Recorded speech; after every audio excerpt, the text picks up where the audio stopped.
guiding light is all I know. Through wood and steel, through fire and lace, I'm blessed to walk within your grace.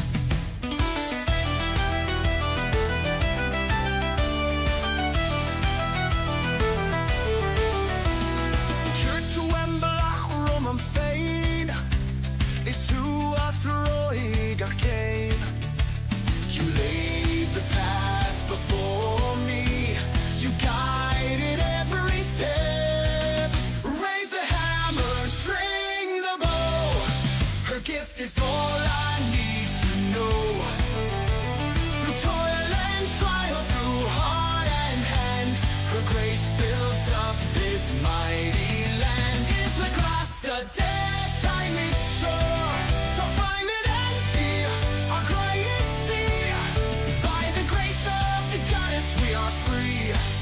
We'll build the land, our hearts within.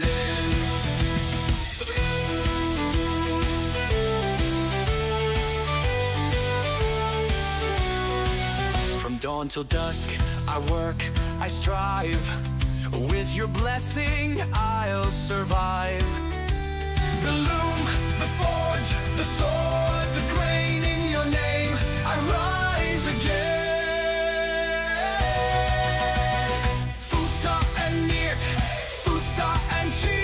Got wood, got tolan, got trio. In you lies strength, in you lies skill.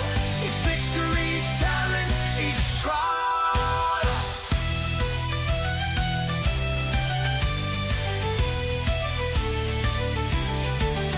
No task too great, no skill too small. Your gifts, dear goddess, guide us all.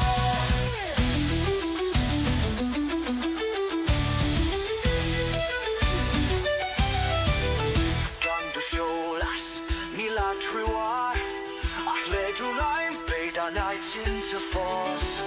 Without your light, we have no guide, but with your hand, our place abides. Raise the hammer, string the bow, her gift is all I need to know. Through toil and trial, through heart and hand, her grace builds up this mighty land. Is the grass the dead time it's sore? To find it undear, our greatest deed. By the grace of the goddess we are free. We'll build the land, our hearts within. I'm blessed to walk within your grace. Blessed by her grace, forever, forever.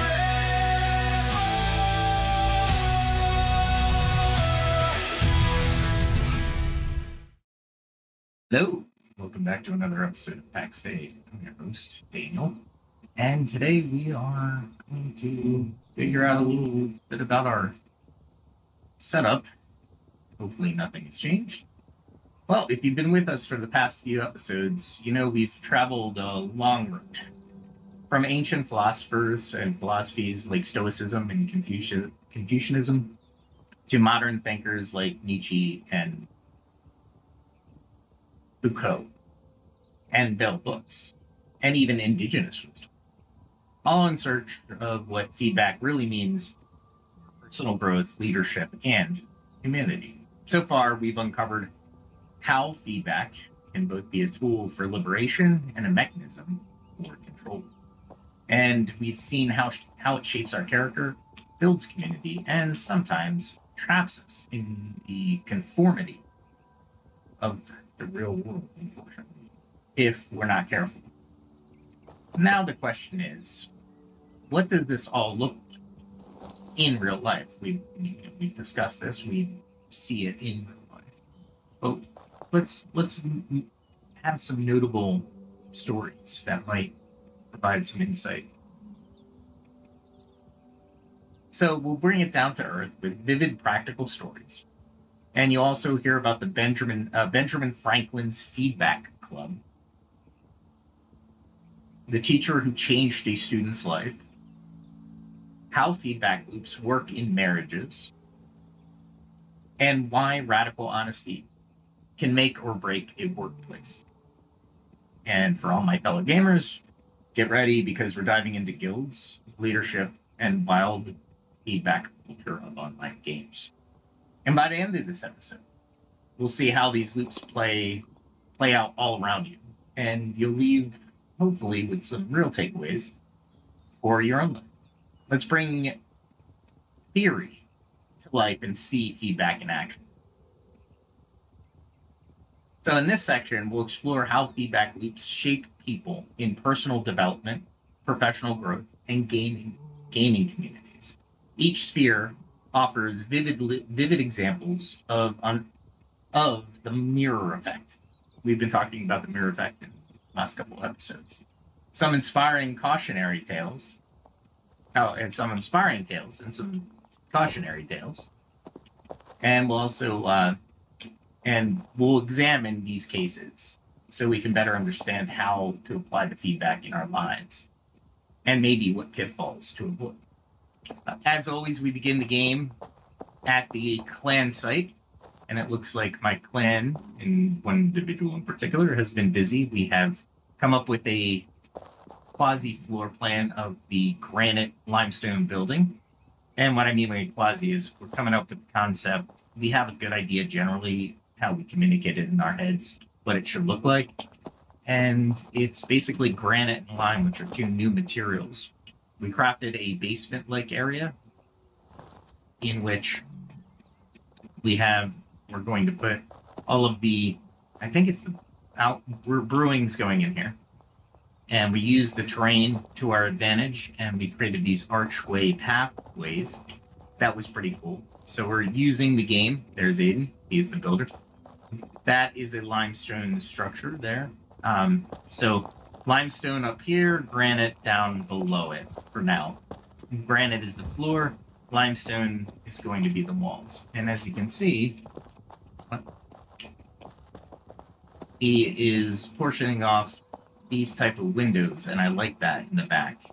And this might actually, I might talk to him off when we're out of the podcast and see if we want to do a tower from one of these points.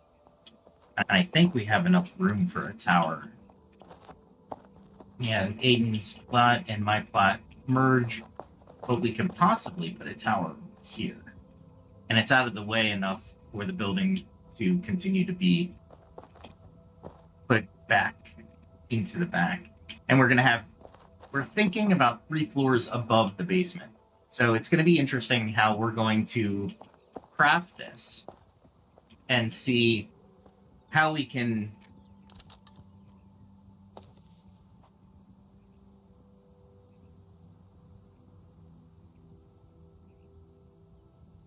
do this. Now he's put a message in. I think he is a listener, so hey, yes. Craft hall, maybe. Yeah. That's big enough for it, for sure. And then we can concentrate on the designated other areas. Yeah. Yeah, central location with 2 wings. Perfect. All right, back to the episode. So, while we're doing this, I'm going to go hunting, because hunting is always a good thing to do when you have very little on the way of... Because the over here, I'm not sure what over here means, and I'm not over there to see what he means. I will definitely talk to him after this, but let's see if yeah, he's over there. Maybe that's the, I thought that was going to be the hall. I'm gonna have to talk to him. The grand hall of some sort. I don't know. Maybe. Yeah, we can definitely talk after the episode, but he's got some good ideas. Oop. And I almost forgot there's a little gamified point of order with the new system. Alcohol has become actually a good thing. It's not as weak as it used to be. So, unfortunately, I'm losing inventory space. but that's okay. I'm not going for anything too crazy. It's going to be in the home valley mostly, or the wilds. Anyway, let's get it started. It's going to be a little bit of travel time. Oh, wait, and I should, before the travel, try the combination. I probably didn't want that syrup, so I'll probably do a little bit more. I'll probably switch that syrup out for the cider. Now, normally I'd say killing anything is good, but honestly, you know what? It is experience, and the bow doesn't get that much. So, kill a couple things. I knew I wasn't going to get that one. I don't know why I loosed that arrow. They run back, which is kind of cool. It's harder to hit a running target. Totally missed that. You lead a little bit, but you don't want to lead too much. Anyway, so let's talk about the power of Benjamin Franklin's Junto. The power of a feedback circle, if you will. So Ben Franklin, of course, one of the founding fathers of America, wasn't just a great inventor. He was a statesman. Very good at that. He was also an early self-help enthusiast. At 21, he formed a club of friends in Philadelphia called the Junto. I don't know if I'm pronouncing that right. It doesn't sound very early American. A club of mutual improvement, which is timely since we're talking about it. No, I'm kidding. Anyway, they met every Friday with the explicit purpose of giving each other feedback on morals, business affairs, philosophy, and life. According to Franklin's autobiography, the rules were that each member should pose questions or topics, and everyone should discuss them sincerely, in the spirit of inquiry after truth, avoiding argument for argument's sake. In essence, Franklin created a structured feedback loop. Each member had to present ideas or even essays about critiques, or to get critiques from the others, right? They even proposed or imposed penalties for heated dogmatic reactions to enforce that feedback had to be taken calmly and even given chilly or civilly, I should say. You know, ice cold, right? But civil. The result, Franklin, it's going to be one of those nights, isn't it? Wrote that the Junto was found so useful and afforded such satisfaction to the members, direct quote, that many others wanted to join. His little club spawned libraries. They started the first lending library, as a matter of fact, public projects, and undoubtedly sharpened the members' characters and intellects. Now, that was a little pause, wasn't it?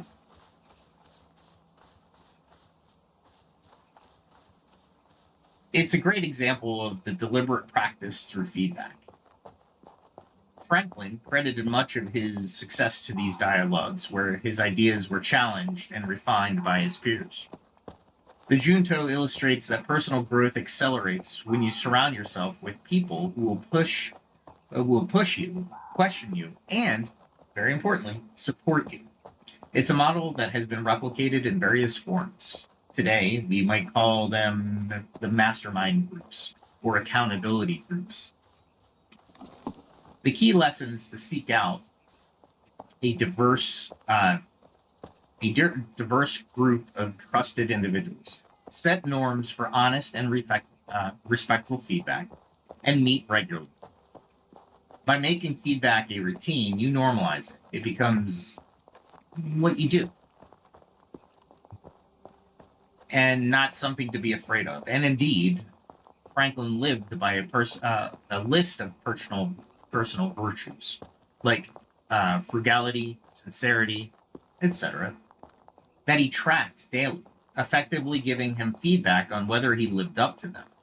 But he knew self-feedback wasn't enough, right? The Junto's mirror was crucial for polishing his virtues. So the very interesting, when I looked that up, I was shocked because I didn't think Benjamin Franklin did anything, and we studied him in schools, but we didn't study that, and it kind of piques my interest. Why not?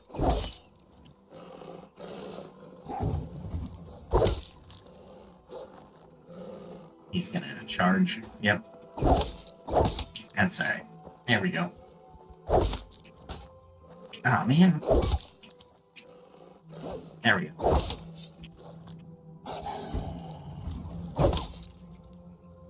Get into the rhythm again.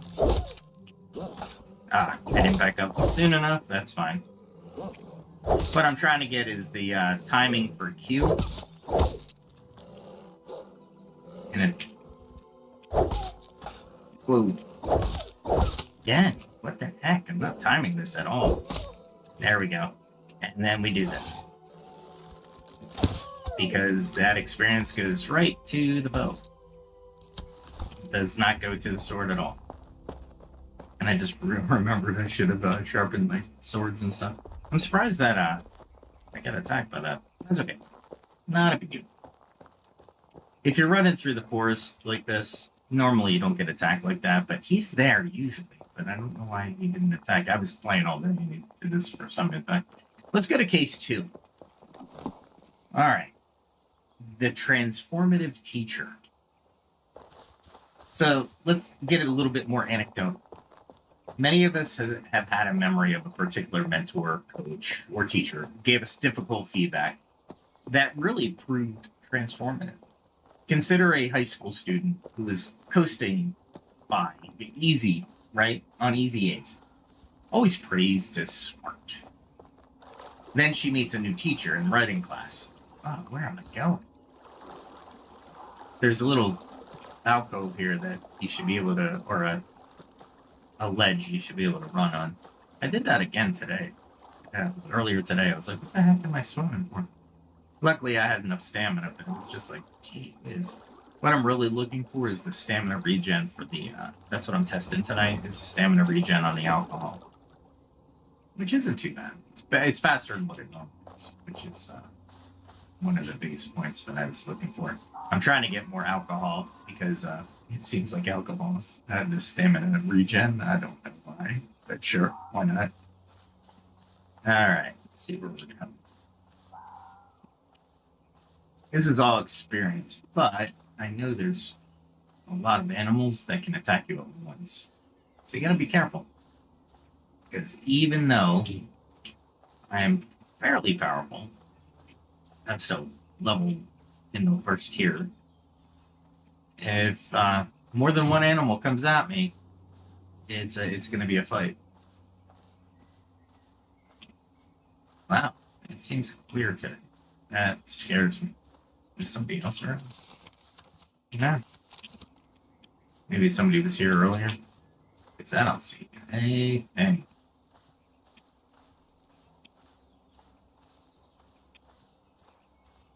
Usually there's a bear over here. Nobody kills the bear without a party. Okay. So then she meets a new teacher in writing class. This teacher returns her essay full of reading, honest critiques. Your thesis is unclear. Your arguments need evidence. I think you can do better. For a kid used to gold stars, this feedback stings. Her first reaction is defensive, maybe even thinking, this teacher's mean. They don't get my genius. Then something happens. She recalls the teacher's demeanor. It wasn't cruel. It was matter of fact and even in a hopeful tone. The teacher wrote at the end, I'm giving you these comments because I have high expectations and I know you can meet them. By the way, this phrasing is recommended by psychologist Adam Grant as a great way to preface feedback. It conveys belief in the person's potential. That's the biggest thing. The student, after cooling down, realizes this is the first time she's really been challenged. She takes the feedback, asks the teacher for help on a rewrite, and works hard to improve the paper. In doing so, she learns more in a week than she did in the past year. Fast forward, that student ends up becoming a writer or a professor. At some awards ceremony, she thanks the teacher who cared enough to criticize me when I was slacking. This composite story has played out countless times. The moral is constructive feedback, even if harsh, can unlock someone's potential, but it requires the receiver trusts and the giver's positive intent. So the receiver has to understand the giver has positive intent. Remember, high expectations, confidence, you can reach them. And that is the receiver. And that the receiver has or develops a bit of humility to accept they're not perfect. This also shows the concept of growth mindset in action. Initially, the student had fixed mindset. I'm just naturally good. So the criticism means that not who I thought I was, right? So the criticism means I'm not who I thought I was. But the teacher's approach nudged her toward growth. You can improve through effort. I expect it. This pivot can alter a life trajectory. If and this is why I'm well, that bear just fell from the sky. Let's not do that. Let's go this way. There's got to be animals somewhere. This is usually a pretty high animal area, so I'm kind of wondering why it isn't. I mean, I don't want to fight those guys just yet. Let's go this way. Let's look where I am. Yeah, I want to go to a tree. I hear the bear. I hear the mewing of the cows. Mewing, maybe? It's basically deer sounds. However, I want to go near that bear. Not that I can't run away or try to visit, which are great skills to have in this game.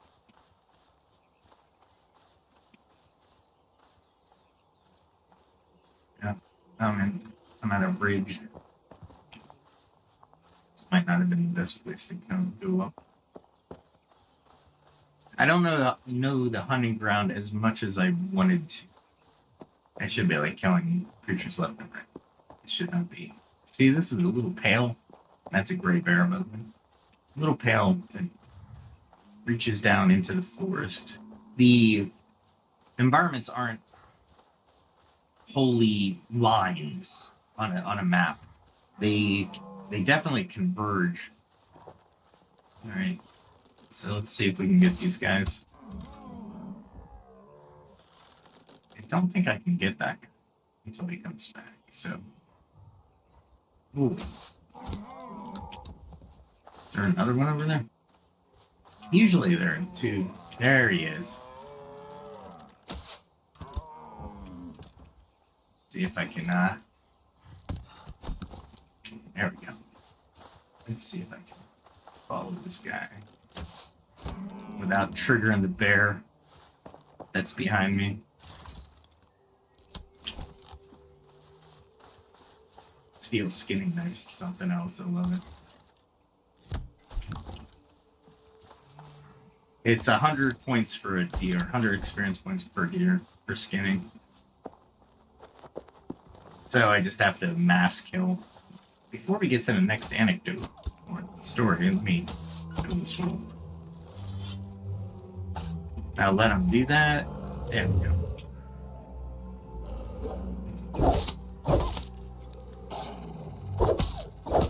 See, I do the blocking and back up a little bit. That way I don't run, because you'll like run, and it's annoying, so.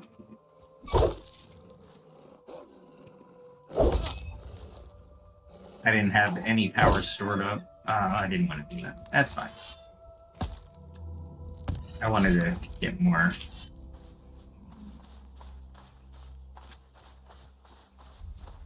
Used a little bit too much magic there, too. Man, Is that another bear?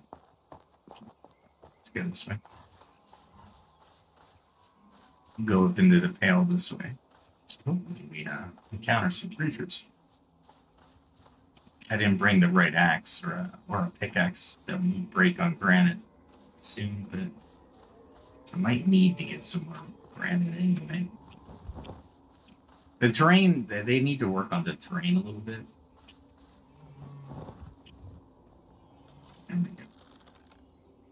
And how the character interacts with it.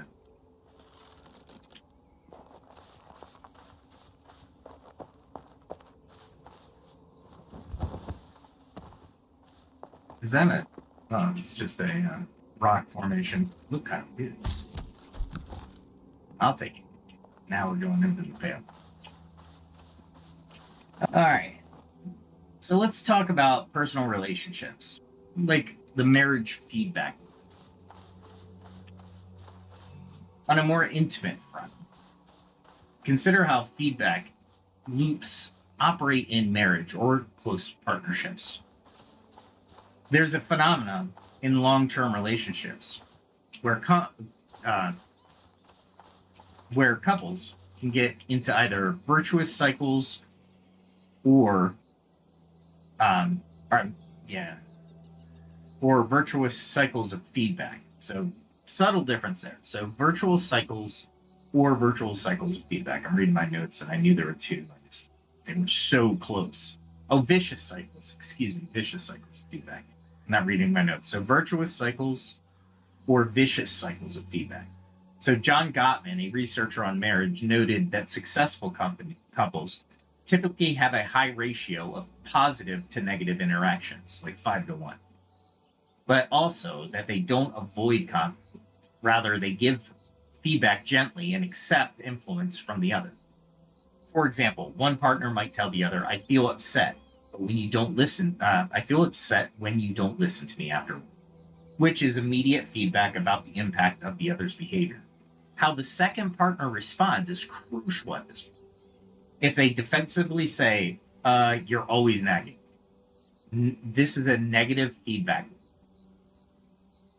Criticism met with counter-criticism. This spirals badly.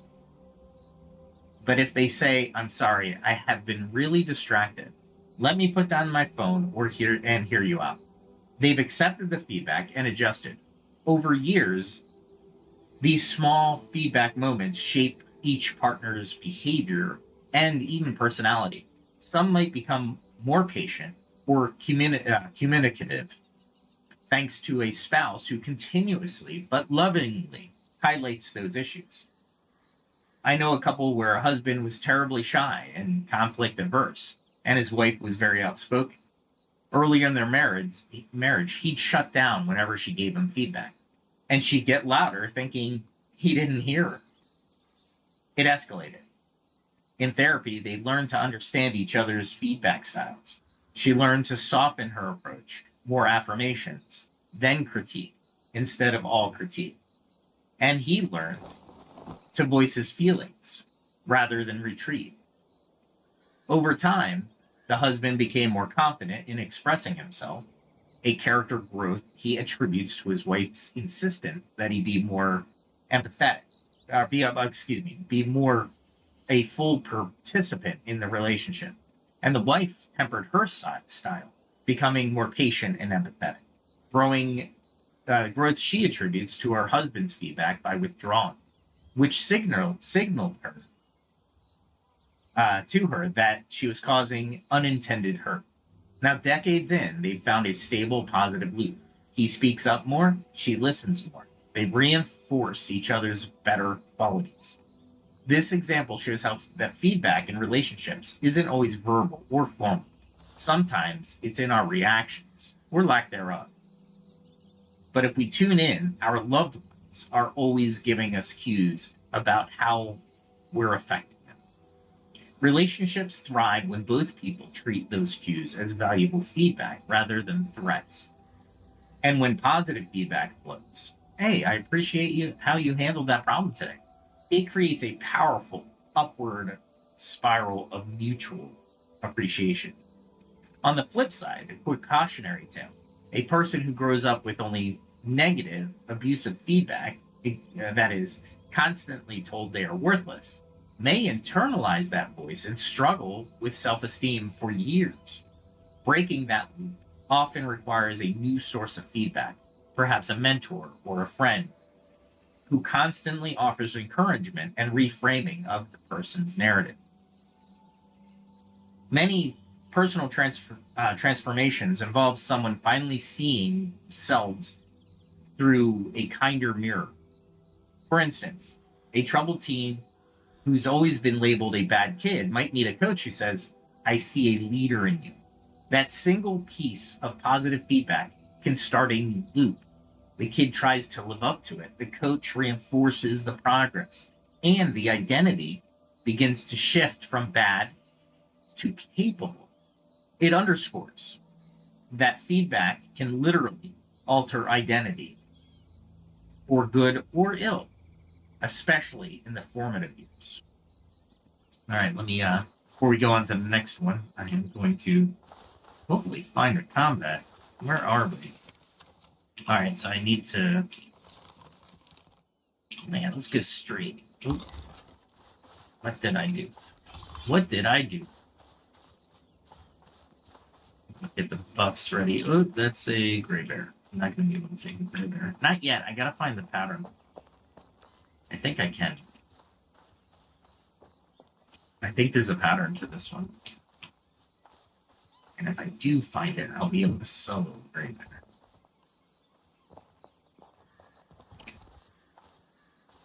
Other than jumping into a bear, I should be fine. Bear, run, go invisible. Anything else I pretty much can handle. You know what? I am going to take the time to do this. I need that one and that one. There we go. Oop. I am so bad at the new keys, man. Golly.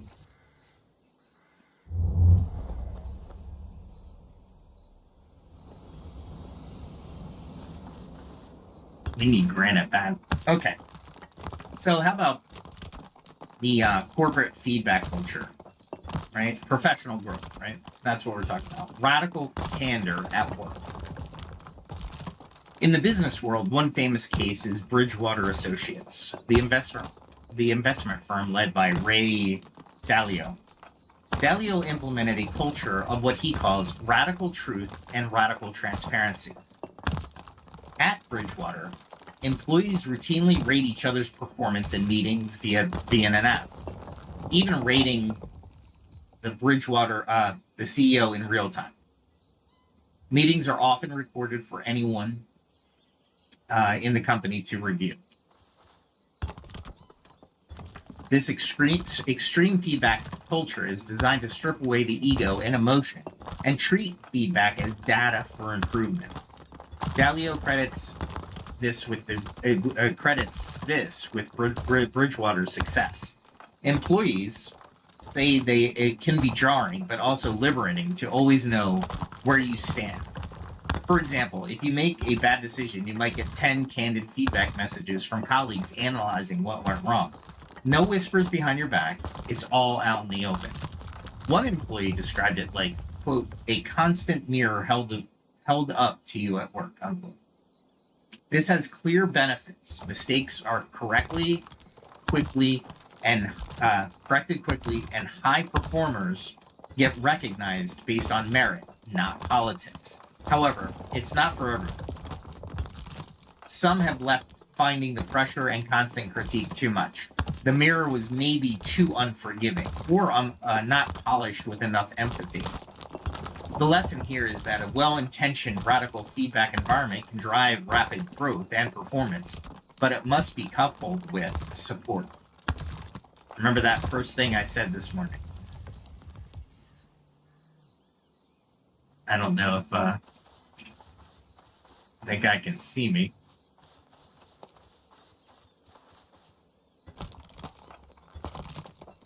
Anyway.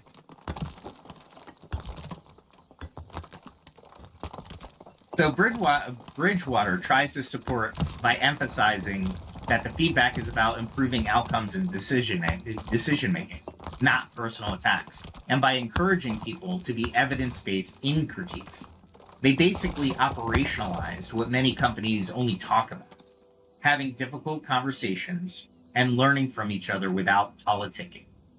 If you plan to create such a culture in your team, the Bridgewater example, set clear principles. Dalio literally wrote down his principles in a handbook. Ensure everyone from the top to the bottom abides by them. The boss has to take it as well as dish it. And hire people who are open-minded and secure enough to handle it.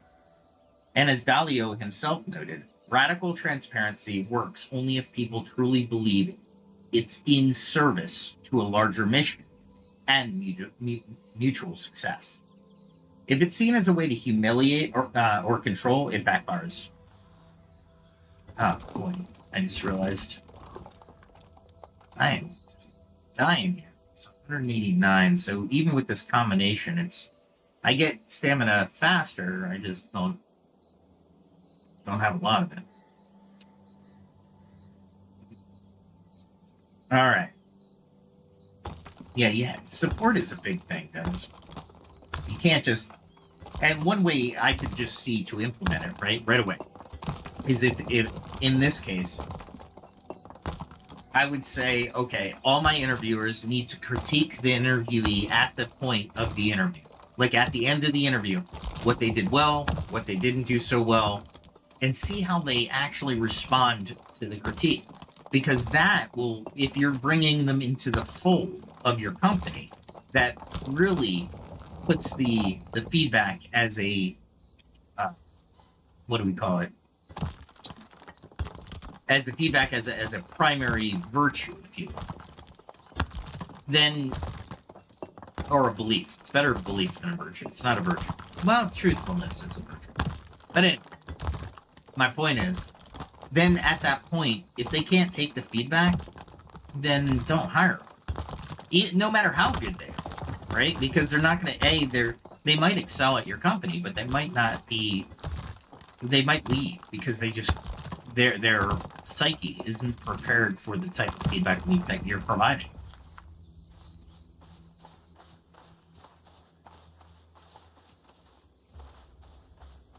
Go up here and see what's up here.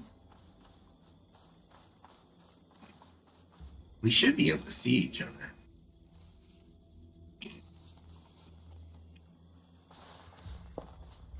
This turned into a mining mission, huh? There it is. Hold on. There we go. Yeah, these potions are expensive right now. Okay, so let's talk about mentorship on honest feedback. Satya Nadella at Microsoft in particular. Professional growth often happens one-on-one with a good mentor or boss.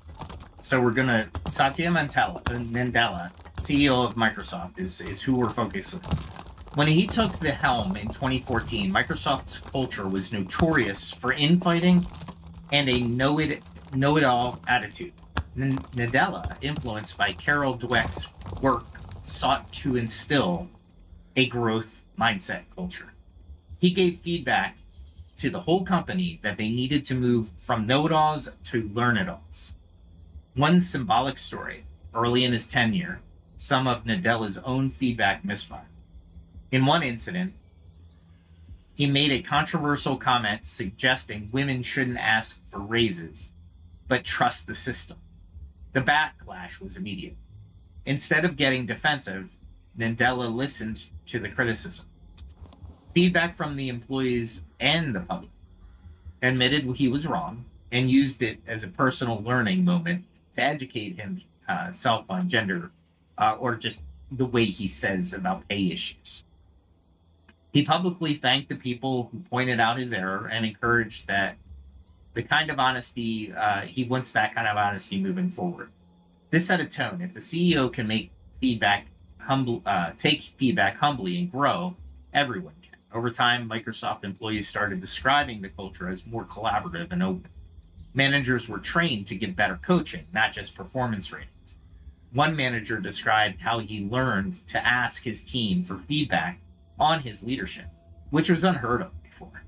They did anonymous manager feedback surveys whose results were shared with the whole team, forcing managers to acknowledge their blind spots and improve.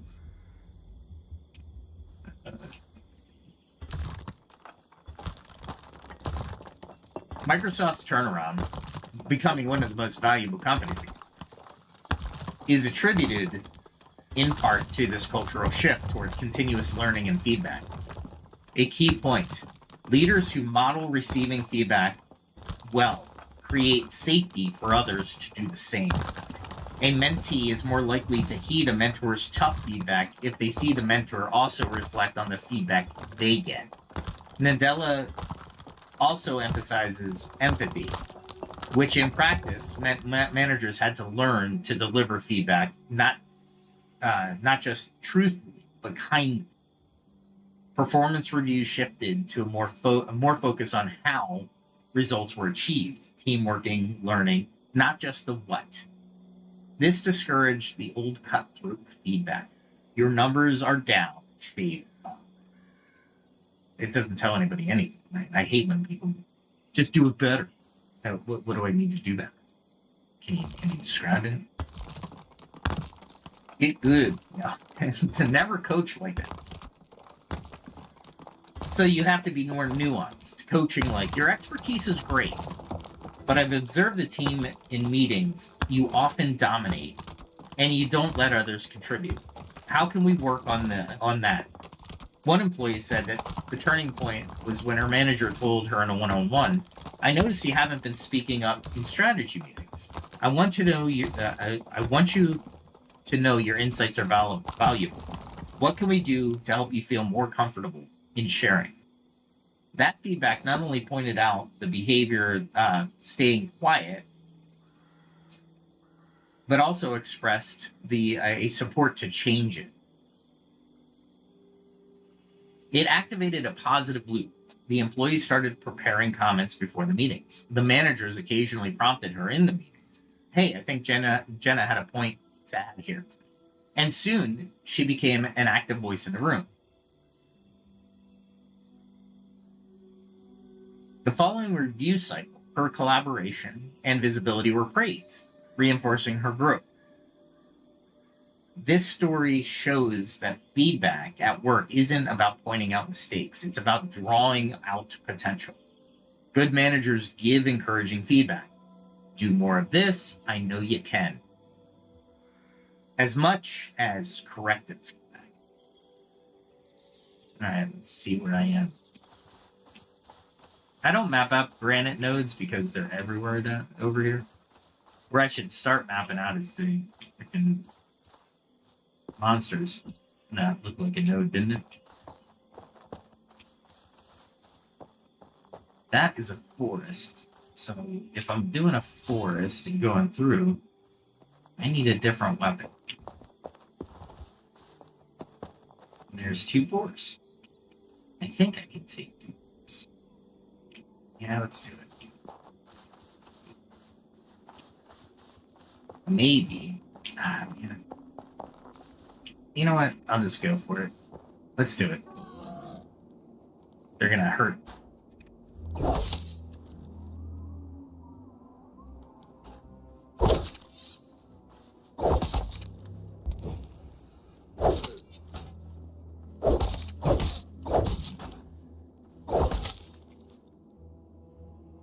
See if that's enough.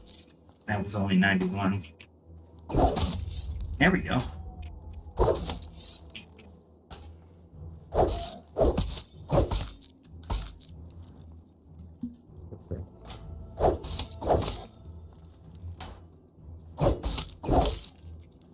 He's all the way up to full hit points again?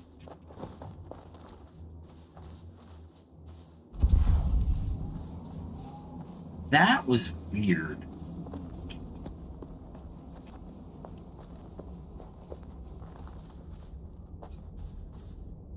That was really weird. Once I'm in a good spot, I'll just stop walking so I can heal a little bit. Anyway, let's go down to 360-degree feedback. A caution and a win. Now, like I said earlier in the episodes, like almost I'm a leadership expert. 360-degree feedback has its place, but you have to know when to use it. But many organizations use this, right? Where you receive anonymous feedback from peers, subordinates, or supervisors. When done right, I should say, it's like getting a full mirror image of how you're seen from all angles. One leader, I'll call Alex, shared his experience.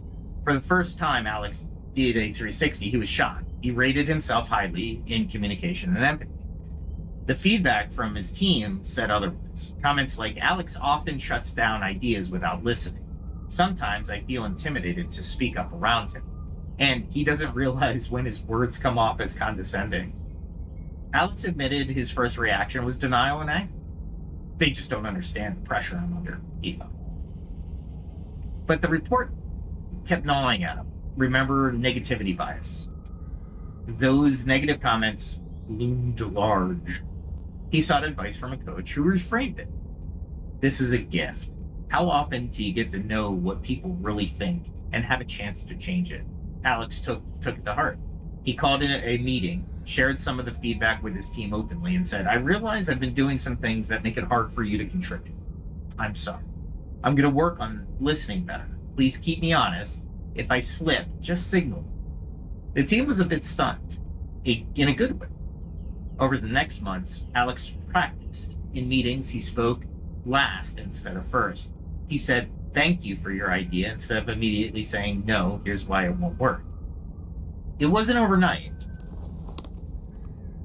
but gradually the team grew more candid and innovative.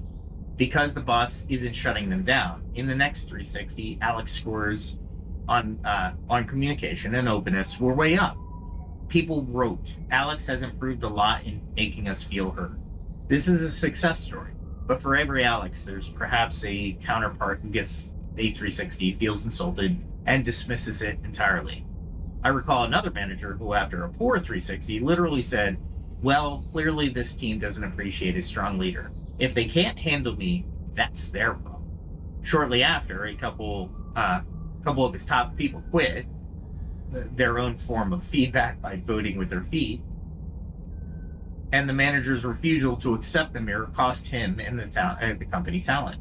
The moral 360 feedback is powerful, but only if the recipient is willing to reflect and change. The anonymity helps people be honest, but it also means you can't clarify or debate.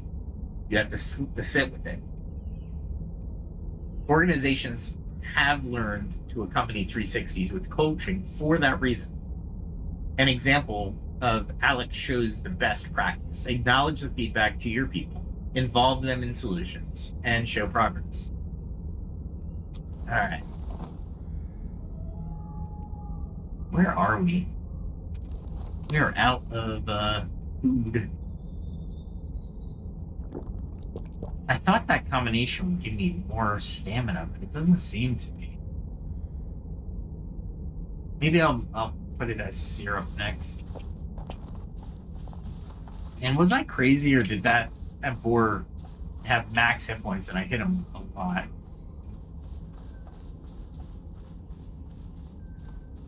I hit him a ton. Is that wheat? Yeah, that's right.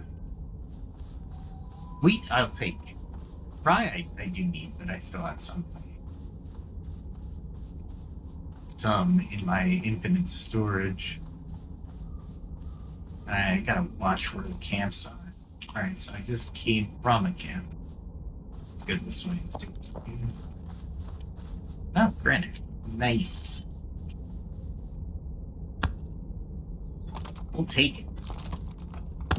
Now let's venture into the digital realm of games and online communities, which might seem far removed from philosophy or business, but actually, it provides some of the clearest demonstrations of feedback loops.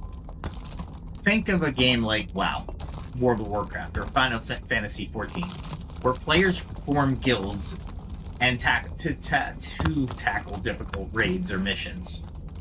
These raids often require 10 to 20 people to coordinate perfectly. A common scenario: your guild attempts a boss fight and fails. What happens next? Usually a post-mortem discussion. They don't call them that, but that's what it is. Let me drop some of these things first. All these things are not as valuable to me than the stone. Is that wolf? I got plenty of wolf. There we go. Alright. So on voice chat, players will give each other feedback. We're too slow to interrupt the boss's spell in phase 2. Or our healers ran out of mana because DPS players stood by. Did it already die? Alright, well. I think that axe is dead. Yeah, it's got a little bit of light. Ah, weird. Whoa, that's a structure. It's not mapped. That would have been bad. There's something down there? Yeah. For Lost Soul. Wouldn't have been great, that's for sure.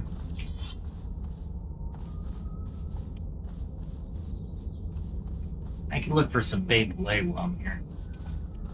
It's hard to read my notes when I'm looking for Beyblade, though. Do I have any close by? Yeah, I don't have any mapped, but usually they're in the forest, which are wolves and boars, and some fox. Fox are easy. They're one hit.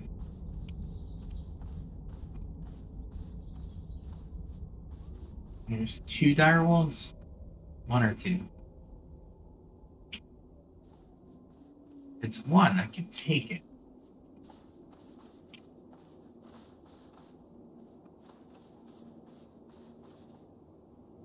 Is it 1? Oh, let's do it this way. I hate to lose the, Is it farther away? How far away is it? I thought it was right there. Alright.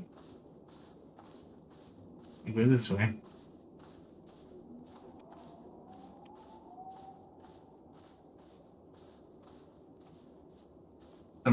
There's some rare stuff in here.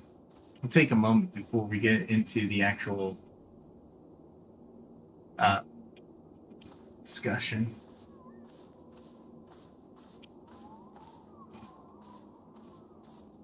I'm surprised there's not Beyblade around here, though.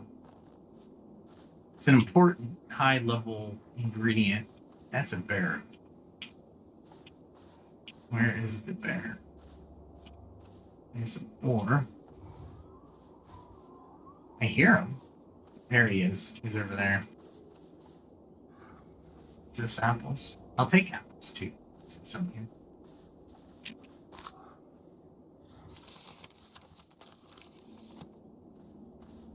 Ah, that spore is right on top of me. Let's take him. The last spore seemed freaking hard to tell.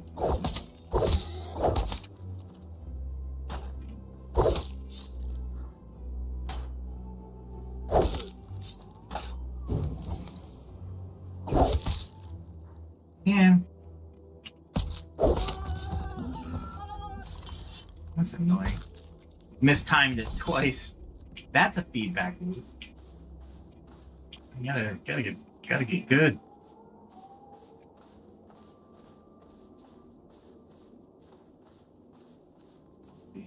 Come on, Beyblade. Gotta be around here somewhere, right? They're really hard to find, and I think the devs did that on purpose. I'm not sure why. I guess for you to walk through the forest so you don't run and try to find stuff. I guess. What's this? Nothing. It's close to the previous map, but they changed it just enough, and all the resources went to course because of that change. World 1 to World 2.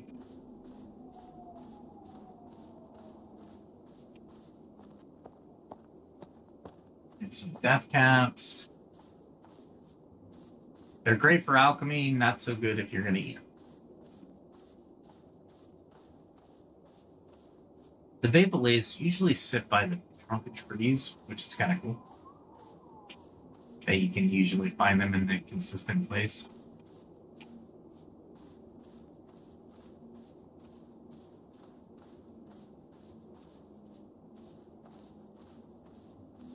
Really gotta watch out for any kind of animals. Because these animals are not the easiest animals. Man, that mushrooms everywhere.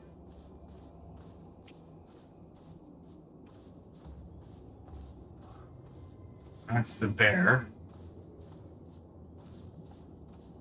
As long as you're walking, it's not as deathy. Alright. This is a good, nice visual spot. Lots of flax. Let's see if what's over here. Where am I headed anyway? I'm just out to the pail.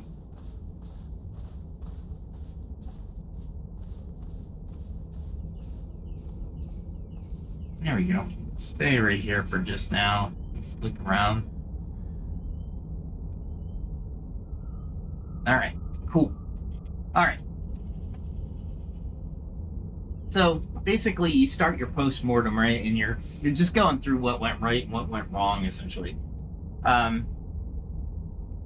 about, that same fight? Well, our healers ran out of mana because DPS players stood in the fire and took unnecessary damage. It can get heated, but good guilds, establish norms to say it's constructive. So it stays, I should say.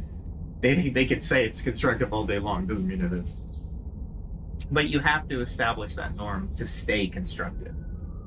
They focus on strategy and behaviors, not personal attacks. Over weeks, through this iterative feedback loop, the team improves. Each wipe or failure, for those non-gamers, is actually feedback from the game itself. You are going to learn a bit more about the boss's mechanics and about your team's coordination. And each time, players can adjust. Maybe the tank changes gear, or someone suggests a different formation, or individuals realize, I died because I didn't move in time. I'll do better. When they finally succeed, it's the product of a learning cycle, much like a sports team reviewing game tapes.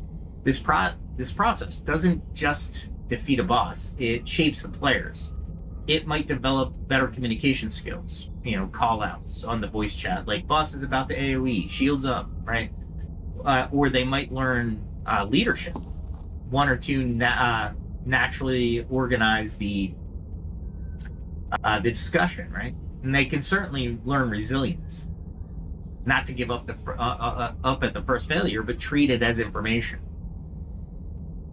Many guild leaders have noted how running a guild felt like in their first experience managing a team with diverse personalities, and how they had to learn conflict resolution through the feedback. For example, if one player consistently is underperforming, or a leader or an officer has to give them feedback, right? You have to. Maybe you offer them to help them improve their gear or rotation. If done kindly, like we want you with us, let's get better. The player often rises to the occasion. If done harshly, you suck, get together, get good, they might quit the guild and become demotivated. So the scenario encapsulates feedback's two sides. It can bond and improve a team, or if mishandled, it can break it apart. The gaming context adds an interesting twist. Feedback is often immediate and quantifiable. The game provides damage meters, death logs, etc. This can help ground the discussion in specifics. You only did X damage, and perhaps you need a different weapon. It's reminiscent of the workplace metrics, but with a difference that in the game, everyone knows it's for fun. So there's often a strong intrinsic motivation to improve. Nobody's paycheck is on the line, but their reputation or pride in the game might be. There are documented cases of people taking the teamwork and leadership skills honed in guilds and applying them to real life jobs, essentially transferring a feedback friendly mindset to play from play to work. And I will probably have a whole episode on those type of strategies because I think they're so important. A lot of people feel that their gaming experience won't translate into corporate America, and that is not correct. As a matter of fact, I'd rather hear about somebody's guild adventures in an interview than what they are able to do because the resume tells me what they're able to do. Cloudberry. I'll take it. I have plenty of Cloudberry. It's granite, but I can't mine it. That's a little too much fall damage. I don't need a feedback loop to tell me that. Is that golden poppy? Yeah, it's golden poppy. Got plenty of that. I think there's a way down over here. Yeah.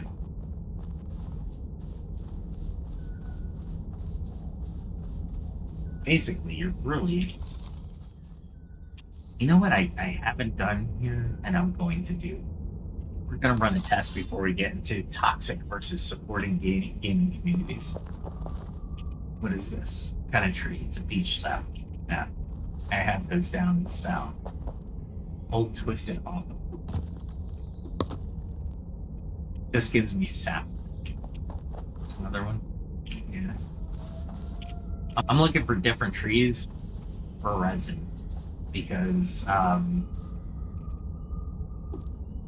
ooh, it's too hard. So I must need a steel axe. Oh, that's a small twisted. Heartwood. No, just heartwood. I'm looking for something that will give me freaking resin. Like out the yang resin. Nope. Alright, I don't need these. I'm just gonna take some out. Don't need that. Don't need that. Yeah, that's pretty much. Keep my inventory clean.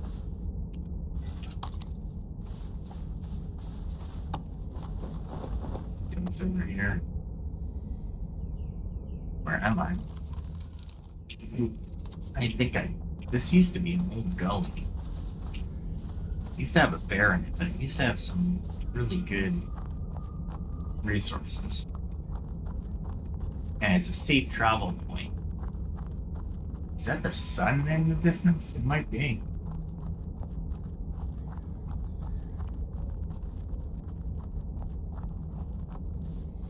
What's that?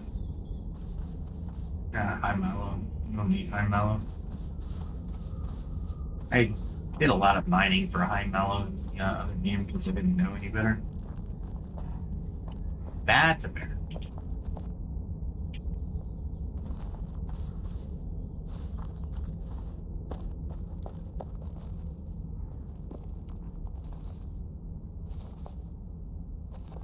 Took 62 from that. Okay.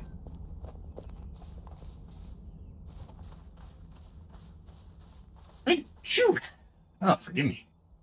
All right, get away from the bear a little bit. Oh, I know where.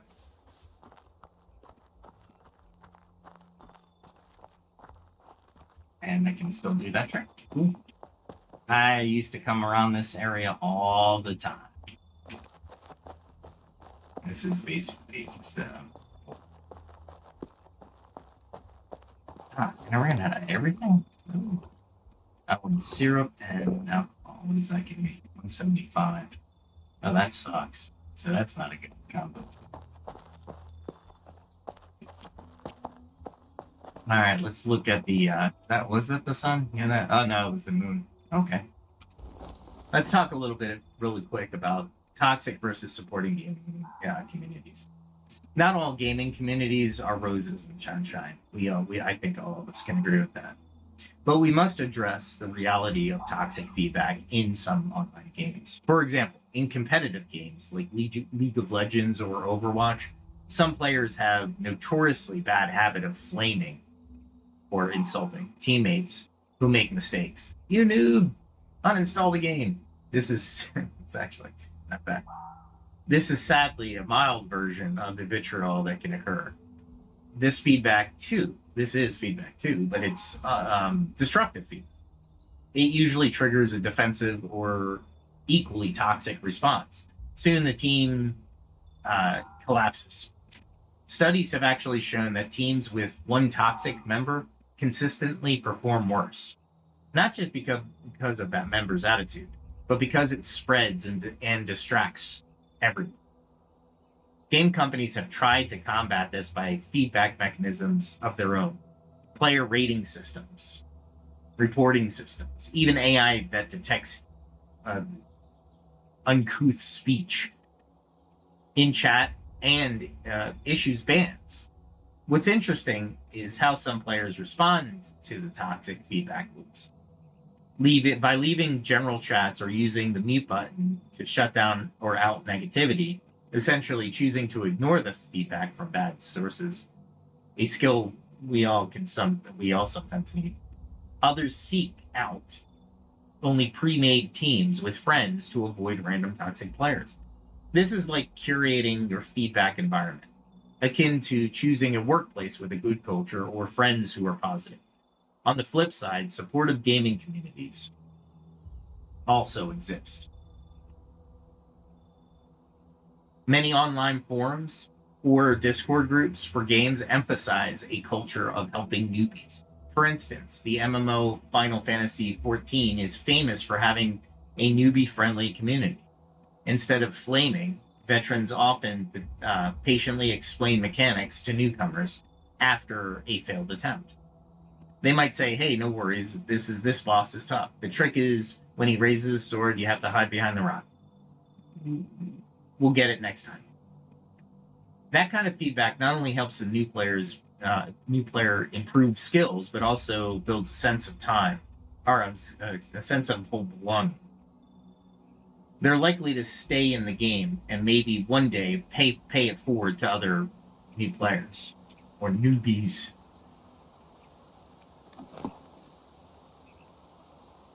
So this really echoes the earlier theme. When feedback comes from a place of wanting communal success, Ubuntu style, and compassion, Buddhist Metia, I think it's called, it tends to be well received.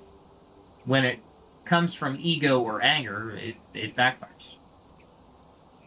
So let's look at identity and feedback in gaming. There's another angle. How feedback in games shapes identity and behavior beyond the game. Studies have found that MMO players often develop a gamer identity linked to their guild or community, which can boost their self-esteem and social skills. For example, someone quiet in real life might take on a leadership role in the game through positive feedback from guildmates. You're a great raid leader.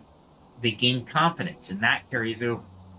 There are anecdotes of youth who are struggling socially or academically, but in a game or the in-game feedback loops taught them team strategy, even project management, meaning leading a guild involves scheduling, conflict mediation, etc.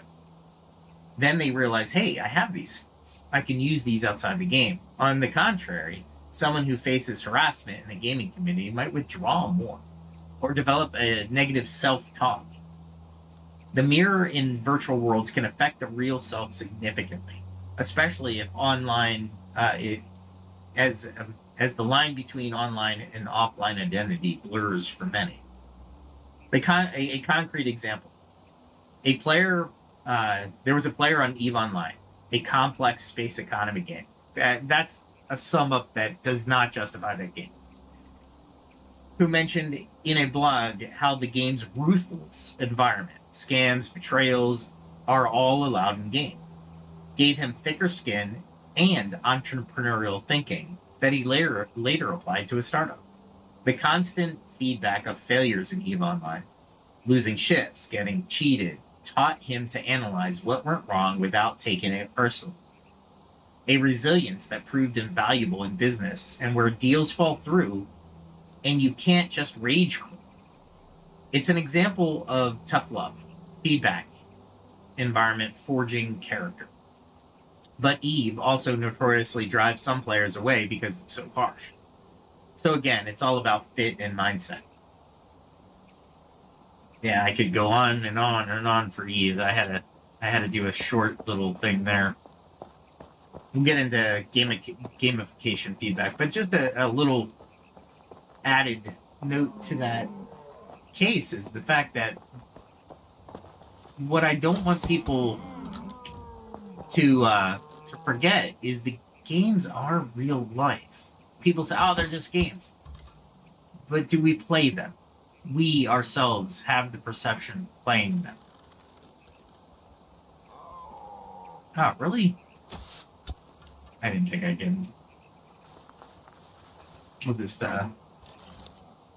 So to us, it's not. We know it's a game, but we react in real time, right? Really?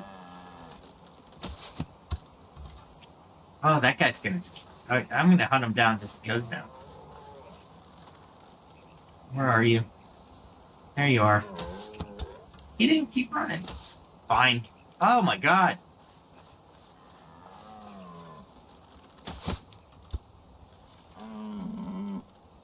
There he goes. See, I thought he was gonna go. I let him, and he didn't go. That would have been funny if I got him. There he is. There we go. Should have just stayed on the road, huh? Talking about feedback. Wasted some arrows on that one. That was stupid. Best thing to be in this game against me is a deer. I can't hit deer to save my life. Oh, there's a doggy.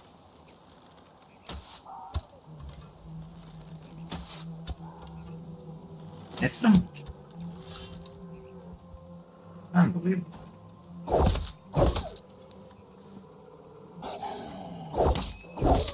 I've learned that this angle is perfect.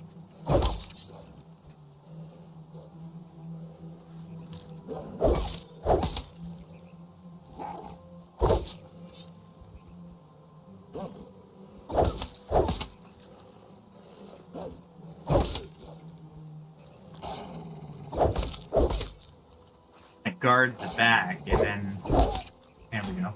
Whoa. Ah, I should have. I didn't think that would kill him. There we go. I'm getting faster with that keyboard shortcut. Hear him.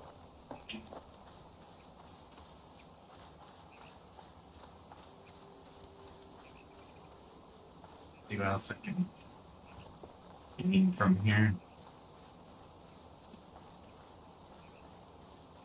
Looks like a halfway decent piece to cross as well. This is the best part about like going unconventional ways. That's what another thing that games can be feedback on. Sometimes going the unconventional way will provide the answer, and sometimes I take that in my my work life.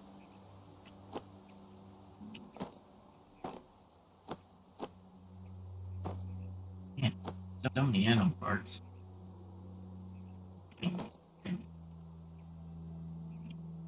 I don't know why I'm bringing this axe back. It has so little lifetime back. It's not even gonna be worth it. Maybe I'll just use it for 10 and then throw it away in the home area. Yeah, there it is.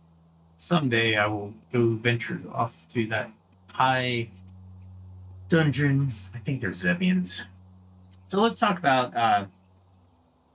gamification of feedback. Oh, is that a fox? Nope. That was not a fox. There was 2 direwolves. Awesome.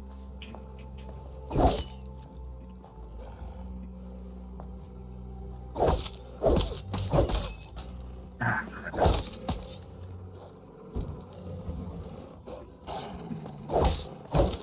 Oh, God. Ah.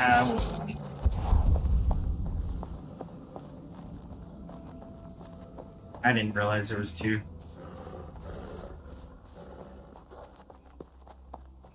They sound pretty close, but I should have got rid of them with the invisibility. What the hell was that? That's enough. Oh, that was the direwolves. Okay. Yeah, I am just not gaming tonight. I am taking damage left and right. Two wolves are hard. You have to really adjust and move in, but I should be doing better. I acknowledge the feedback.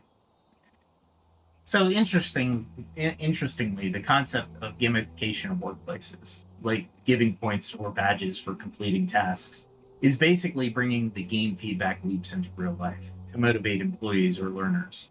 Why? Because because games excel at immediate, clear feedback. You see your score, you level up, etc., which is engaging. A salesperson might be more driven if a leaderboard shows her progress in real time. But caution, if you overdo or if it's so overdone or seems gimmicky, gamified feedback can feel patronizing. The best implementations tie it to meaningful rewards or recognition, tapping into that human love for playful feedback. It's telling that millions of people voluntarily grind for hours in games to get virtual awards, largely because of the steady feedback and sense of progression, something our jobs and schools certainly could learn from. One more mini case in gaming: the modding community. What a great community! Players who basically, if you're not familiar with it, it's players who create modifications or content for games. They rely on feedback from issuers or the users to provide their mods. A modder might release a beta version of a new quest and ask, please give feedback. Users will report the bugs or suggest story tweaks. This collaborative feedback loop can produce astonishing results. Some game mods become as polished as official projects because the iterative community feedback. And just quick note to that. And the coder listens, the developer listens. It's akin to open source software development powered by passion and critique. It shows feedback doesn't need formal hierarchy. Love of a craft can drive people to both give and receive detailed feedback with a common goal of excellence. So across these case studies, whether personal life, professional settings, or gaming, some common threads emerge. Feedback is everywhere. Families, teams, even leisure activities. If you become adept at recognizing and using feedback loops in one domain, you can transfer that skill elsewhere. Culture and norms matter. A toxic feedback environment can harm. A supportive one can elevate. Often, setting clear norms, be respectful, focus on behavior, not person, etc., is what distinguishes good feedback culture from a bad one, be it a marriage, a company, or in a guild. Iteration is key. Rarely does one piece of feedback instantly transform someone. It's the cycle: try, fail, or succeed. Feedback, adjust, try again. Repeated, that yields improvement. Persistence in the loop is essential. Emotions play a role. People are not robots. Encouragement and acknowledgement go a long way. Humiliation or constant negativity can break your spirit, break the spirit, right? The best feedback loops include positive reinforcement for progress. It's not just a critique for mistakes. Agency and receptiveness. The person receiving the feedback must ultimately choose to accept it and act on it. We saw examples of acceptance leading to growth. The student with the tough teacher, the manager with the 360. And rejection leading to stagnation or decline. The defensive manager, the toxic gamer. That choice to treat feedback as helpful information rather than an attack is a pivotal mindset. And that's the difference between the two. Mirrors can mislead. We should note sometimes feedback is wrong. A group might give you all give you similar feedback that turns out not to be in your best interest. For example, the entire X posts or X or Twitter environment. No, I'm kidding. It like I say that because my example is a whole toxic community normalizing bad behavior, or one person's harsh view that you might reflect their issues more, your issues more than your own, right? So part of the of maturity is discerning valid feedback from noise. One of our case studies touched on that via the Nietzsche and Foucault lens. When you ignore the herd in a personal relationship, the teen who only got, for example, the teen who only got the negative feedback from family needed a new mirror. We should keep that in mind as we turn to the final section, or the next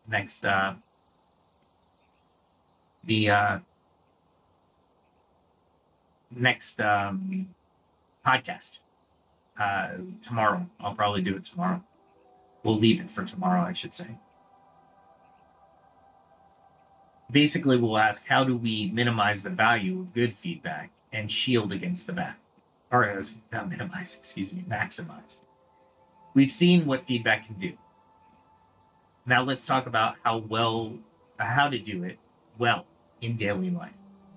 We'll gather all insights and practice and put them into practical advice. But we'll do that tomorrow, because we've gone really long tonight, and we'll just basically finish off the feedback area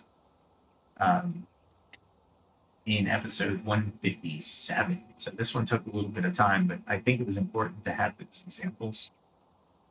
And I think, I don't even know how long we're running, an hour and a half. That's a little bit, that's on nose. I shoot for 1.5, 2 hours, but honestly, 1 hour of total immersion into trying to figure out where you are in your life and how to use feedback, especially as a tool, is something we should all master, really. Let's see what we got here. Play a little game. There's the million cows. It's interesting, the game doesn't really design the creatures into the environment until you get to a certain point near them. They're not there all the time, essentially. Schrodinger's cat. Is the cat alive or dead, right?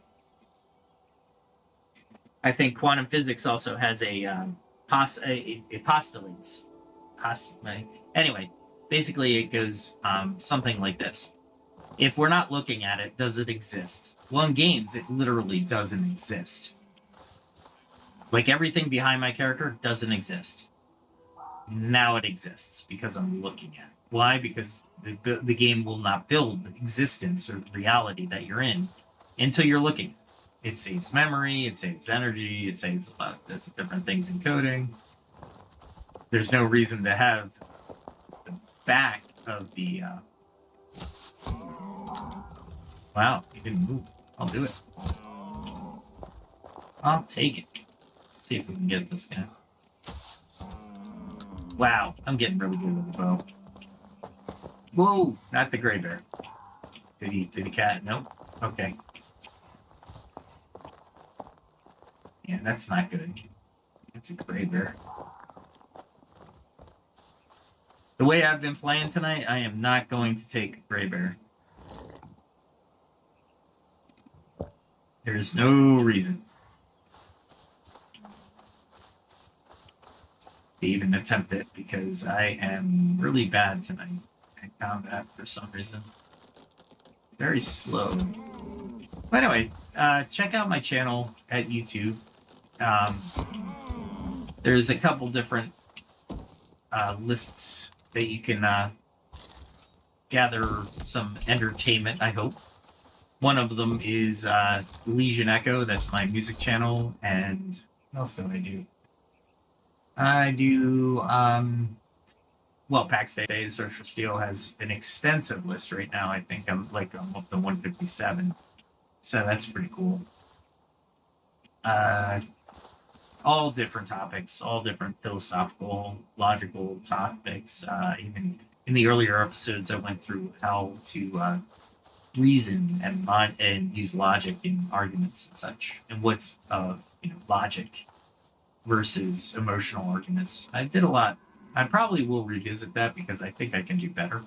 And it's such a past episode, and it's in verse 2, I think. Verse 1. That's a terrible. I was gonna say, that deer better not be another wolf. I would be so pissed.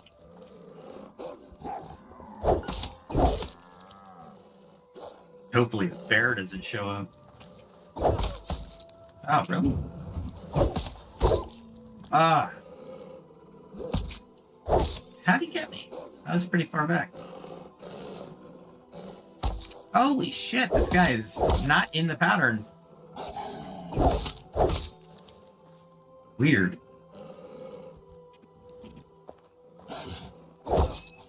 Not happy with that.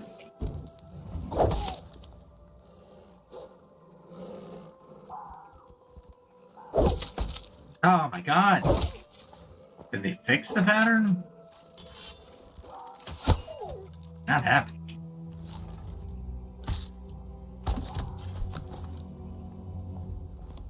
I keep picking up crap.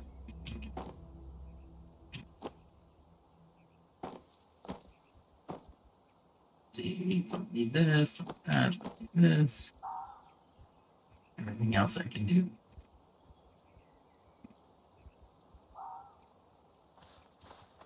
Thought I heard something.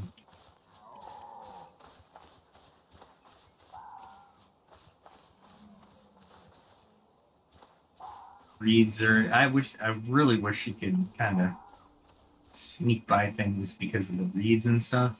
Like you're not seen. That would be so cool.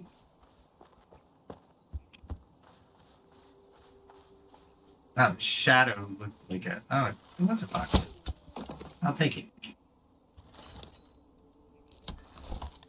They give the best animal hides. Like a lot. Alright, well, check out my channel. I really appreciate you listening. Hopefully, depending on what you're doing, you join PAX Day. If you're interested in the game, I'd be happy to see you online. You know where I am. I'm in Gale. But other than that, hopefully you found everything pretty cool. So let's call it there. And we will get more into the practical tools and techniques for constructive feedback tomorrow. Until then, have a great night, have a great day. Remember to like, share, subscribe, hit that notification bell if you really love my stuff. And we'll talk tomorrow. Be safe, everyone. Have a good day and have a good night.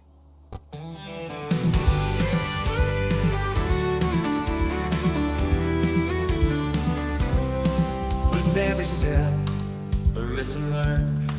From fire's heat to the fields I've turned. The blade and bow, the forge and flame. I sharpen my skills, I play the game. Each day brings a challenge I must face. I train my hands with careful grace. From alchemy's art to the hunter's way, I'll find the strength to seize the day.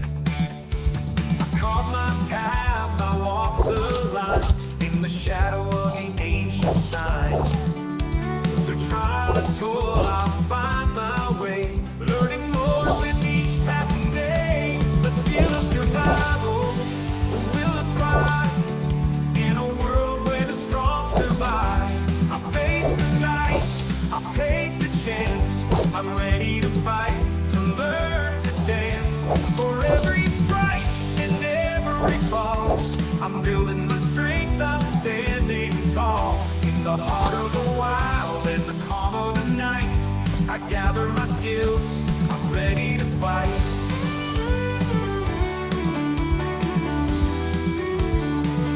From the herbs I find to the iron I mold, each lesson learned is a story told. The stars above, they guide my hand as I hold my craft. I take my stand in the quiet woods, in the mountains chill. I push myself, I shape my will with each new tool and every lore. I'm stronger now than I was before.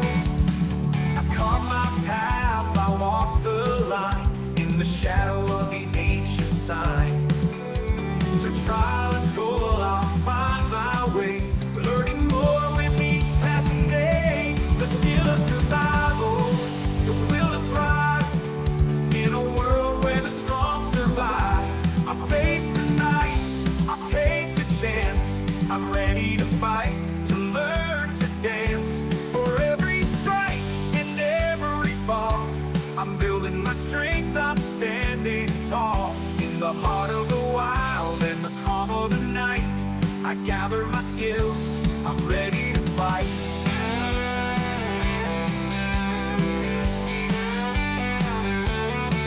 The road is long, but I won't turn back. The lessons I learned keep me on track. With each new skill, the stronger I grow. In the face of the storm, I let my courage show. I've tasted defeat, I felt the sting, but I rise again with each new spring. For knowledge is power, and wisdom the key. I'm forging my path, I'm breaking free. The skill of survival, the will to thrive in a world where the strong survive. I'll face the night, I'll take the chance.